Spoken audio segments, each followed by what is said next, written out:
ओ भगवान की जय, प्यारे कृष्ण कन्हैया लाल की जय।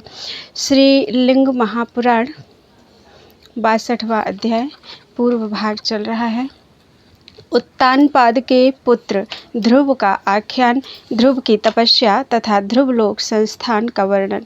ऋषिगण बोले, हे सूत जी, बुद्धिमानों में श्रेष्ठ ध्रुव भगवान विष्णु की कृपा से ग्रहों के मेढ़ीभूत मध्य स्थान वाले किस प्रकार हुए, हम लोगों को इस समय बताइए। सूत जी बोले, हे द्विजों, मैंने पूर्व काल में अनेक शास्त्रों के ज्ञाता मार्कंडेय जी से इस बात को पूछा था, तब उन्होंने सुनने की इच्छा वाले मुझको बताया था। मार्कंडेय जी बोले, प्राचीन काल में सार्वभौम चक्रवर्ती सम्राट महान तेजस्वी तथा सभी शस्त्रधारियों में श्रेष्ठ राजा उत्तानपाद पृथ्वी का पालन करते थे। सुनीति तथा सुरुचि ये उनकी दो भार्याएं थीं। उनकी ज्येष्ठ भार्या सुनीति से ध्रुव नामक पुत्र उत्पन्न हुआ। वह महायशस्वी महाज्ञानी कुल का दीपक तथा महाबुद्धिमान था। जब वह 7 वर्ष का था तब किसी समय अपने पिता की गोद में बैठ गया। हे विप्रेंद्र, उस समय अपने रूप पर गर्व करने वाली सुरुचि ने उसे गोद से उतारकर प्रसन्न चित्त होकर अपने पुत्र को राजा की गोद में बैठा दिया। तदनंतर पिता की गोद ना पाकर उस बुद्धिमान ध्रुव के हृदय में दुख हुआ और वह अपनी माता के पास आकर बार बार रोने लगा। तब शोक में डूबी हुई माता ने रोते हुए पुत्र से कहा, सुरुचि अपने पति की प्रिय पत्नी है और उसका पुत्र भी उसी प्रकार उन्हें प्रिय है। तुम मुझ अभागिन के अभागे पुत्र उत्पन्न हुए हो। तुम क्यों चिंता करते हो और बार बार किस लिए रो रहे हो? तुम दुखित चित्त होकर मेरे शोक को ही बढ़ाओगे। हे पुत्र, तुम्हें अपनी शक्ति से शांत तथा अटल स्थान प्राप्त करना चाहिए।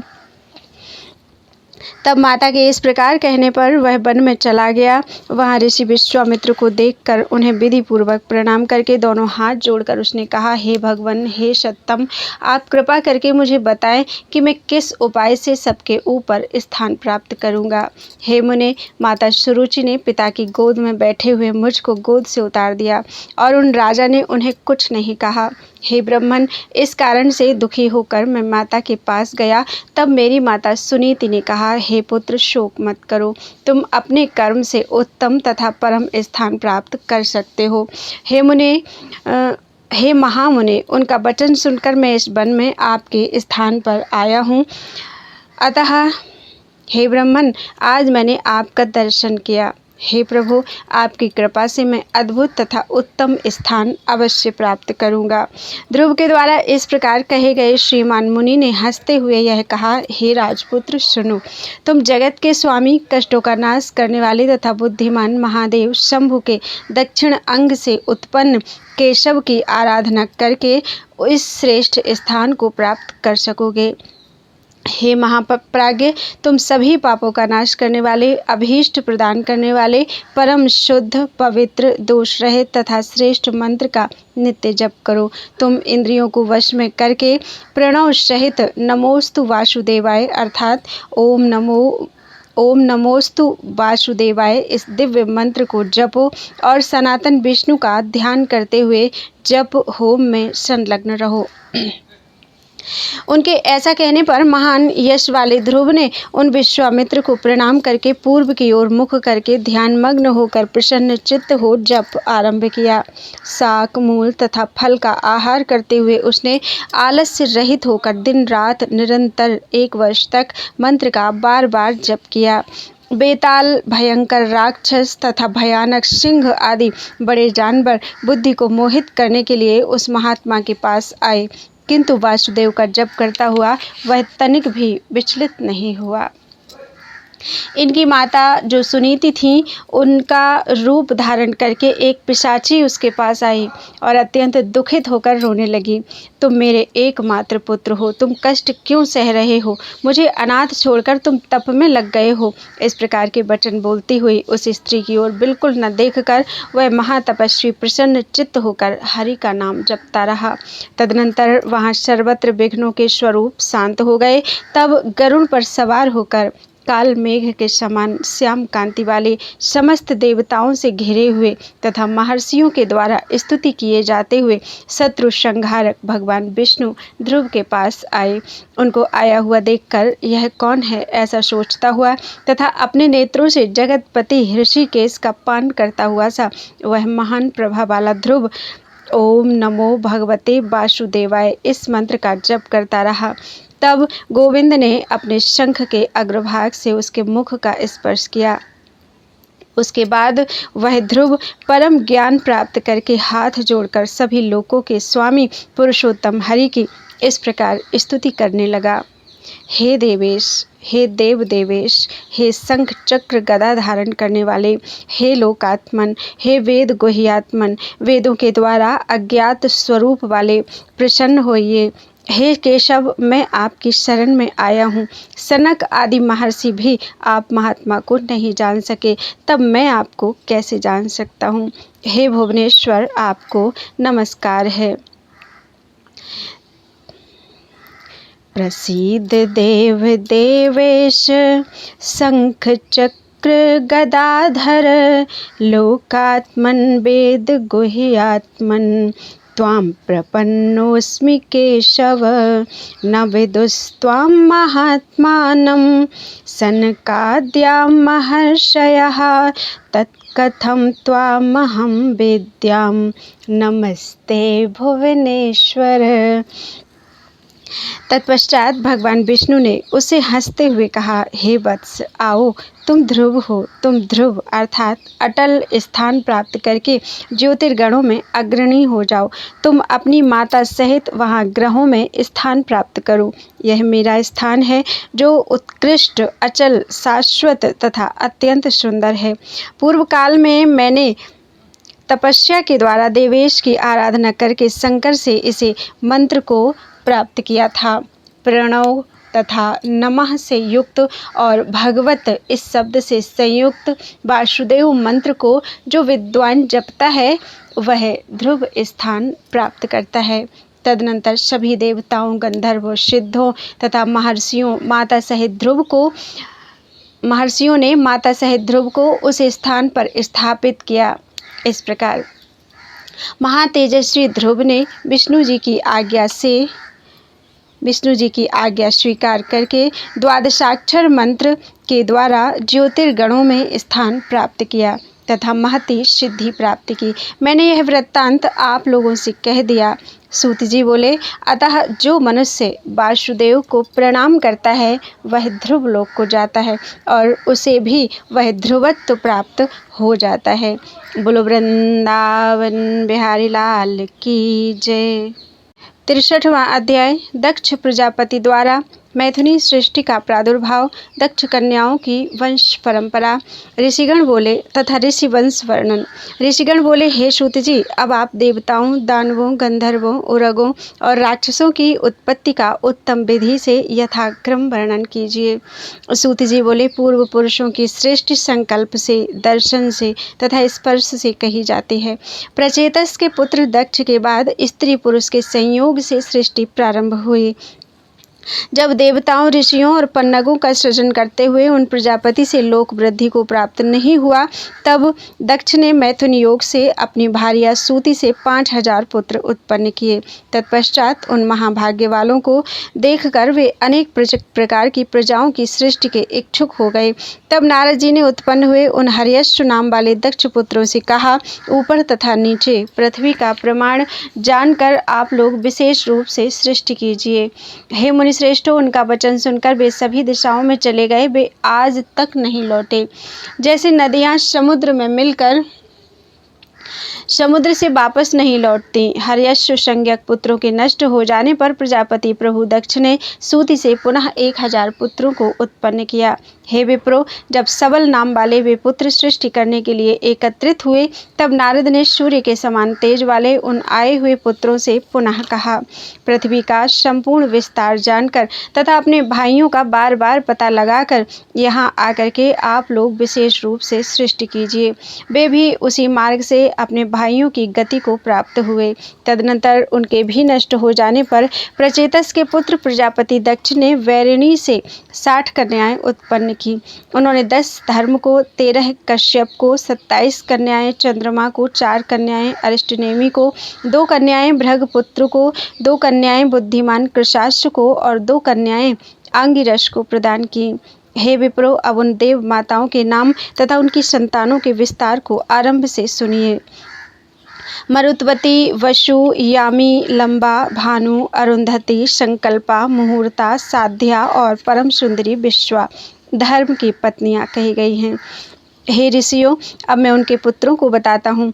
विश्वा से विश्वदेव हुए, साध्या ने साध्यों को जन्म दिया, मरुत्वती से मरुत्वान हुए और वसु से सभी वसु उत्पन्न हुए, भानु से भानुगण तथा मुहूर्ता से मुहूर्तगण उत्पन्न हुए, लंबा से घोष नाम वाले पुत्र हुए, यामी से नागवीथी उत्पन्न हुआ, संकल्पा से संकल्प नामक पुत्र हुआ। अब मैं आप लोगों को वसुओं की सृष्टि बताता हूँ।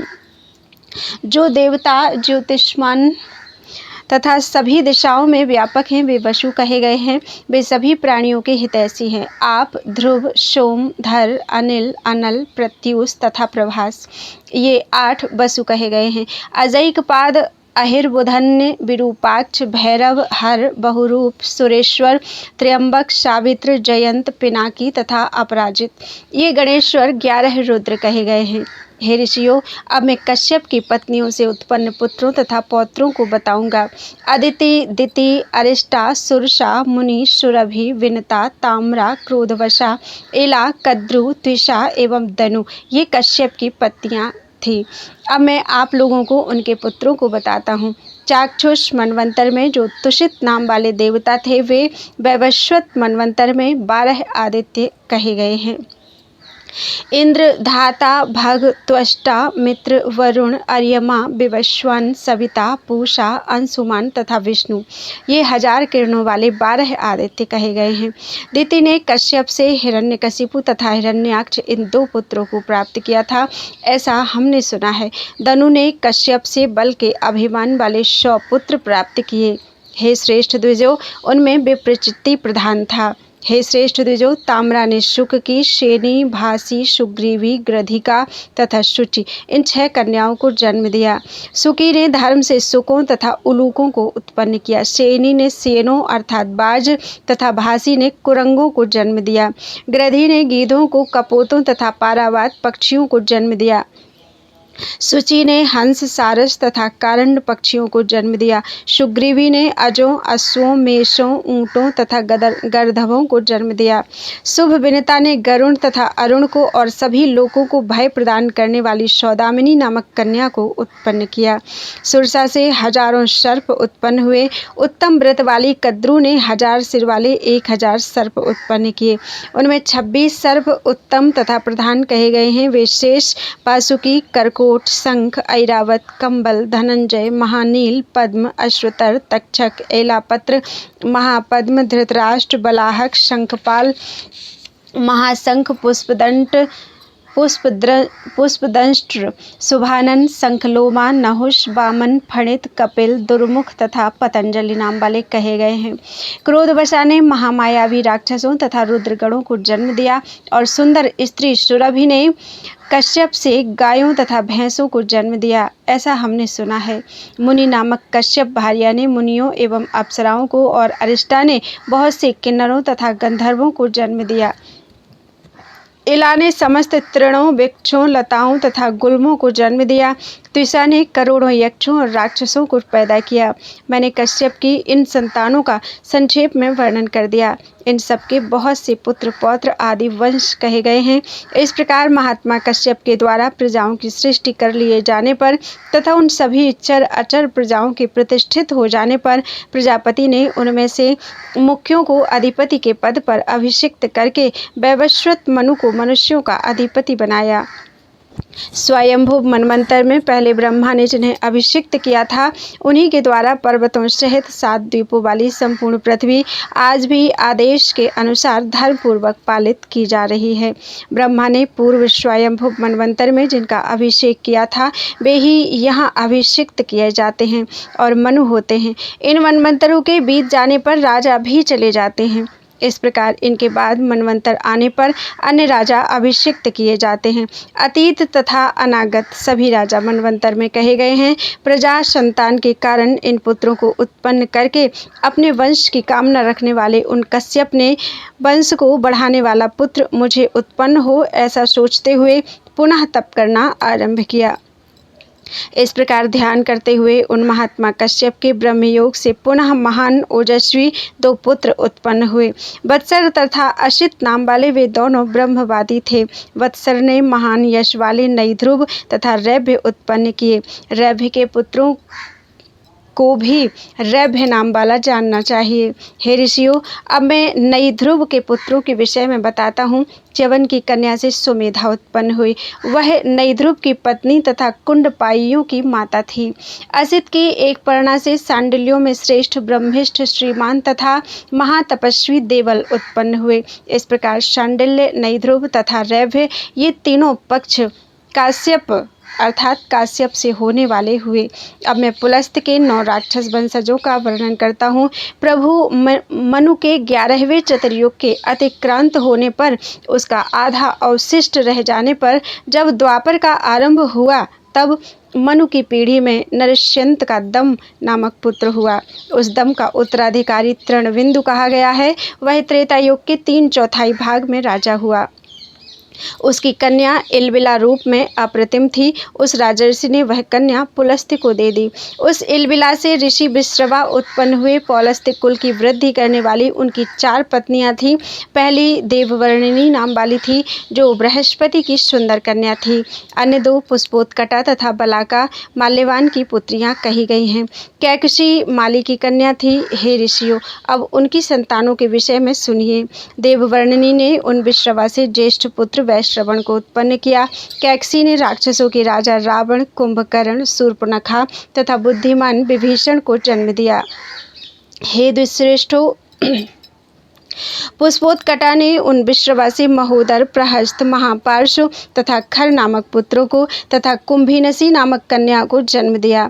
अब बला की संतानों को सुनिए। त्रिशिरा, दूषण तथा विद्युज्जिह्व राक्षस और मालिका नामक कन्या से ये सब बला से उत्पन्न कहे गए हैं। पुलस्त्य के ये 9 पौत्र क्रूर कर्म वाले राक्षस थे। विभीषण अत्यंत शुद्ध आत्मा वाले तथा धर्मज्ञ कहे गए हैं। मृग, व्याघ्र आदि दाढ़ों वाले सभी पशु, भूत, पिशाच, सर्प, शूकर, हाथी, वानर, किन्नर तथा किमपुरुष ये सब पुलस्त्य के पुत्र हुए। उस वैवस्वत मनवंतर में क्रतु निसंतान कहा गया है। अत्रि की 10 सुंदर तथा पतिव्रता भार्याएं थीं। घृताची अप्सरा से भद्राशु की 10 पुत्रियां हुई। हे विप्रेंद्रो, वे भद्रा, अभद्रा, जलदा, मंदा, नंदा, बला, अबला, गोपावला, ताम्रशा तथा वरक्रीड़ा ये 10 कही गई हैं। ये सब आत्रेय वंश में उत्पन्न हुई। इनके पति प्रभाकर थे। जब राहु ने सूर्य को ढक लिया और यह सूर्य स्वर्ग से पृथ्वी पर गिरने लगा, तब इस लोक के अंधकार से व्याप्त हो जाने पर अत्रि ऋषि ने प्रभा फैलाई थी। तुम्हारा कल्याण हो। उनके ऐसा कहने पर महर्षि के वचन से उस समय गिरता हुआ विभु सूर्य स्वर्गलोक से पृथ्वी पर नहीं गिरा। तब महर्षियों ने प्रभु अत्रि को प्रभाकर ऐसा कहा। उन्होंने भद्रा से यशस्वी पुत्र सोम को उत्पन्न किया। उन तपोधन ऋषि ने उन पत्नियों से पुनः अन्य पुत्र भी उत्पन्न किए। वे सब स्वस्त्यात्रेय कहलाए और वेदों के पारंगत ऋषि हुए। उनमें 2 प्रसिद्ध यश वाले ब्रह्मिष्ठ तथा महान ओजस्वी हुए। दत्त अत्रि के ज्येष्ठ पुत्र थे और दुर्वासा उनके छोटे भाई थे। उनकी छोटी बहन अमला थी, वह ब्रह्मवादिनी थी। उनके 2 गोत्रों में श्याव, प्रत्वस, बवल्गु तथा गह्वर ये 4 उत्पन्न हुए, जो भूलोक में प्रसिद्ध हैं। महान आत्मा वाले आत्रेयों के 4 पक्ष कहे गए हैं। काश्यप, नारद, पर्वत और अनुद्धत ये मानस पुत्र के रूप में उत्पन्न हुए हैं। अब अरुंधति की संतानों के विषय में सुनिए। नारद जी ने वशिष्ठ के लिए अरुंधति को प्रदान किया। महातेजस्वी नारद दक्ष के शाप से ब्रह्मचारी हो गए। पूर्व काल में तारकासुर के कारण भयानक देवासुर संग्राम में अनावृष्टि से हत लोक के उग्र हो जाने पर बुद्धिमान वशिष्ठ जी ने अपनी तपस्या से अन्य लोकेश्वरों के साथ अन्न, जल, मूल, फल तथा औषधियाँ उत्पन्न करते हुए लोकेश्वरों के साथ प्राणियों की रक्षा की थी और दयापूर्वक उन्होंने औषधि से उन सबको जीवित किया था। वशिष्ठ ने अरुंधति से 100 पुत्र उत्पन्न किए। उनमें ज्येष्ठ पुत्र शक्ति से अदृश्यंती ने पराशर को जन्म दिया। राक्षस रुधिर के द्वारा शक्ति का भक्षण कर लिए जाने पर काली ने पराशर से प्रभु कृष्ण द्वैपायन व्यास जी को जन्म दिया। तदनंतर कृष्ण द्वैपायन ने अरणी से शुक और उपमन्यु को पुत्र रूप में उत्पन्न किया और पीवरी से उत्पन्न सुखदेव के इन पुत्रों को जानिए: भूरिश्रवा, प्रभु, शंभु, कृष्ण तथा 5वां गौर। उनकी कीर्तिमती नामक कन्या भी हुई जो योग माता तथा व्रत धारण करने वाली थी। वह ब्रह्मदत्त की माता एवं अनूह की पत्नी थी। श्वेत, कृष्ण, गौर, श्याम, धूम्र, अरुण, नील तथा बादरिक ये सब पराशर के वंशज थे। इस प्रकार महात्मा पराशर वंशजों के वे 8 पक्ष कहे गए हैं। हे ऋषियों, अब इसके आगे इंद्र प्रमिति की उत्पत्ति के विषय में जानिए। वशिष्ठ का पुत्र कपिंजल्य घृताची से उत्पन्न हुआ था, जो त्रिमूर्ति नाम से भी विख्यात हुआ। उसे इंद्र प्रमिति कहा जाता है। पृथु की पुत्री से भद्र उत्पन्न हुआ और उस भद्र का पुत्र वसु हुआ। उसका पुत्र उपमन्यु और उपमन्यु के बहुत पुत्र हुए। कौंडिन्य नाम से जो प्रसिद्ध हैं वे मित्र तथा वरुण की संतानें हैं और जो अन्य एकार्षेय हैं वे वशिष्ठ नाम से प्रसिद्ध हैं। महात्मा वशिष्ठ वंशजों के ये 10 पक्ष कहे गए हैं। ये सब ब्रह्मा के मानस पुत्र के रूप में पृथ्वी पर विख्यात हैं।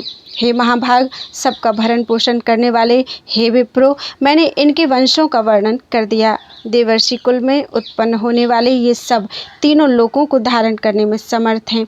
उनके पुत्र पौत्र सैकड़ों तथा हजारों हैं, जिनके द्वारा सूर्य की किरणों की भांति तीनों लोक व्याप्त हैं। बोलो वृंदावन बिहारी लाल की जय। त्वदीयं वस्तु गोविंदम तुभ्यमेव समर्पयेत्।